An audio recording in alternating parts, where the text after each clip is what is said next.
Hi బిడ్డలందరికీ నమస్కారం friends, ఎలా ఉన్నారండి? ఏం చేస్తున్నారు? అందరూ బాగున్నారు కదూ?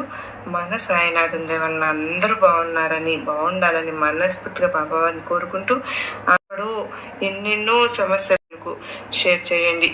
ఏవైనా సరే పరిష్కారాలు మీకు చక్కగా దీని నుంచి వచ్చేస్తూ ఉన్నాయి. చాలా నమ్మకంగా పరిహారాలు కూడా మీరు చేసుకుంటూ బాబావారి సందేశాన్ని తప్పకుండా తెలుసుకుందాం. ఈరోజు సోమవారం శివయ్యను తాకి ఆశీర్వాదం తీసుకో, అధిక మొత్తంలో ధనం నీ చేతికి తప్పకుండా అందబోతుంది. ఇలా ఎందుకు చెప్తున్నానంటే, నువ్వు మనస్ఫూర్తిగా చెప్పినటువంటి నీ మనసును అదుపులో ఉంచుకొని చెప్పినటువంటి సందేశాన్ని ఆలకిస్తే కనుక ఎప్పుడు కూడా శుభవార్తను చెప్తూ ఉంటారు. బాబా, మాకు ఒక శుభవార్త కూడా మేము వినడం లేదు, ఇంకా ధనం అంటారా? మేము ఎప్పుడు కూడా అంత అధికమైన ధనాన్ని ఎప్పుడు కూడా మేము తీసుకుని కూడా లేదు. మాకు మీరు ఆశలు పెట్టి మా జీవితాన్ని ఇలా మలుపు తిప్పకండి. మాకు అన్నీ తెలుసు, మేము అనుభవిస్తున్న బాధ, కష్టము ఇవన్నీ కూడా చూస్తున్న